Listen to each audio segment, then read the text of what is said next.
वैतरणा नदीवरील पुलाला वाळू माफियांमुळे आता धोका निर्माण झालेला आहे। अवैध वाळू उत्खननामुळे या पुलाला धोका निर्माण झालेला आहे। अवैध वाळू माफियांना आळा घाला अशी मागणी करण्यात येते। वाळू माफियांमुळे मोठी दुर्घटना होऊ शकते। पूल कोसळण्याची पश्चिम रेल्वेनं या संदर्भात महसूल विभागाला पत्र लिहिलंय।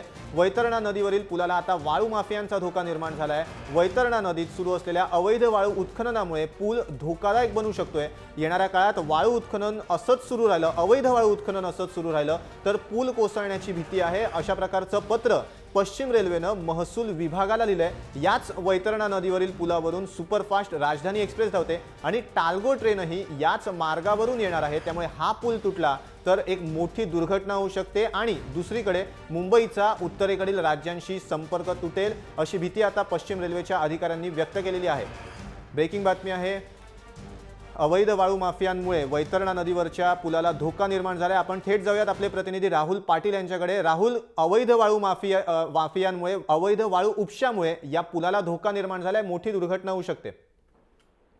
बरोबर आहे अनिकेत, जवळपास 1970च्या दशकात या ब्रिजचं जे दुरुस्तीकरण आहे ते करण्यात आलं होतं। त्यानंतर मात्र कुठल्याही प्रकारची डागडुजी जी आहे ती या रेल्वे पुलावरती करण्यात आलेली नाही। अनेक वेळेस रेल्वे प्रशासनाने या संदर्भात केंद्राकडे असेल किंवा जिल्हाधिकारी पालघर ठाणा यांच्याकडे पाठपुरावा केला नाही, मात्र कुठेतरी प्रशासनाला या वाळू माफियांवरती पाबंदी लावण्यात अपयश येत आहे। अनेक वर्षापासून इथे जे मोठे सेक्शन पाईप आहेत त्याच्या मार्फत वाळू उपसा करण्यात येतो, ज्याच्यामुळे मोठा हजारो ट्रक जे आहेत त्या महिन्याला इथून वाळू जी आहे ती माफिया केली जाते। त्याच्यात अनेक वेळा रेल्वे प्रशासनाने या संदर्भात जिल्हाधिकारी असतील किंवा केंद्राकडे पत्रव्यवहार केलेला आहे, मात्र कुठेतरी या प्रशासनाला या सगळ्यात अपयश येताना दिसतंय। महाड प्रकरणानंतर आता जे हे पूल आहे ते एकूणच जे शेवटचे आहे त्या घटकामध्ये आहे। अनेक वर्षापासून बाजूला या रेल्वे पुलाच्या बाजूला नवीन पुलाचं काम चालू करण्यात आलं, मात्र तेही अर्धवट आहे।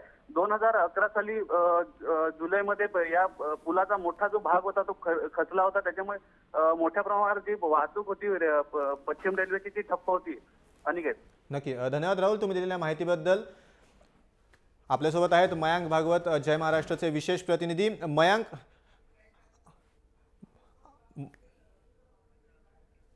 अधिकारी आहेत वेस्टर्न रेल्वेचे रवींद्रजी, एक माहिती जी आहे ती महसूल विभागाला तुम्ही दिलेली आहे की अवैध उत्खननामुळे हा ब्रिज वैतरणा नदीवरचा धोकादायक बनू शकतो।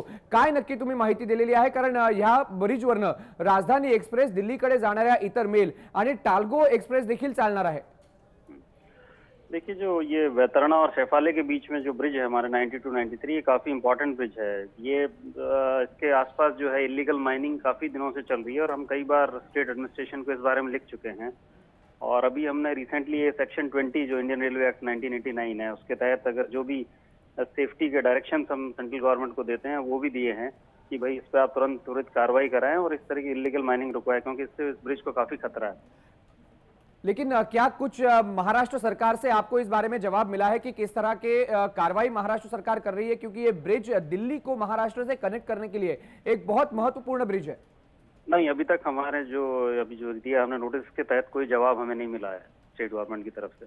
लेकिन रविंद्र जी, इस इलीगल माइनिंग की वजह से क्या खतरा है इस ब्रिज को, क्या आप बता सकेंगे? देखो, इलीगल माइनिंग की वजह से जो पानी का बहाव है वो पूरा चेंज हो जाता है और जो फाउंडेशन है ब्रिज का उस पर इम्पैक्ट काफी रहता है। तो उस वजह से ब्रिज का जो स्ट्रक्चर है काफी कमजोर हो जाता है। तो इसलिए हमने बोला कि इलीगल माइनिंग यहाँ रोकें और जो लगभग 600 मीटर दोनों तरफ ब्रिज के आसपास 600 मीटर ही नहीं, इनको इस एरिया में पूरी तरह से पाबंदी लगाई जाए, क्योंकि ऑलरेडी काफी डैमेज हो चुका है इस ब्रिज को। क्या इस मामले को लेकर महाराष्ट्र सरकार से वेस्टर्न रेलवे के अधिकारियों की या फिर रेलवे मंत्री की कुछ बातचीत हुई है?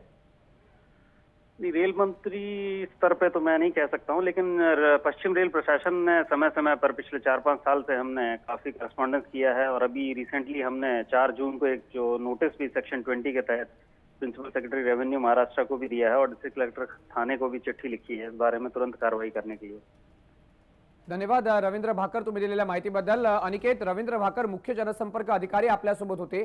4 जूनला ही नोटीस देण्यात आलेली आहे की 600 मीटर दोन्ही बाजूला वैतरणा नदीच्या या ब्रिजच्या तुम्ही अवैध सँड माफियांना येणं बंद करा, कारण जेव्हा सँड ड्रेजिंग होते त्या ठिकाणी अवैध वाळू उत्खनन होत आहे, ब्रिज ज्या ठिकाणी बनलेला आहे त्याला धोका पोहोचतोय, त्यामुळे सगळ्यात महत्त्वाची गोष्ट म्हणजे राजधानी एक्सप्रेस सारख्या अनेक गाड्या अनिकेत आहेत ज्या मुंबईहून दिल्लीकडे जातात आणि हा ब्रिज जर तुटला किंवा या ब्रिजला जर धोका झाला किंवा एखादी गाडी जाताना हा ब्रिज कोसळला तर जीवितहानी किती होईल हे सगळ्यात मोठे आकडा जो आहे तो असेल। मात्र दुसऱ्या बाजूला मुंबईचा दिल्लीशी संपूर्ण संपर्कच तुटून जाईल आणि त्यामुळे आता महाराष्ट्र सरकारने या संपूर्ण मुद्द्यावरती जातीने लक्ष दिलं पाहिजे, नाहीतर महाडमध्ये जी घटना घडली तशाच प्रकारची एक मोठी दुर्घटना आपल्याला वैतरणा नदीवरच्या या ब्रिज वरती होऊ शकेल आणि यामध्ये लोकांचा हाकनाक बळी जाईल।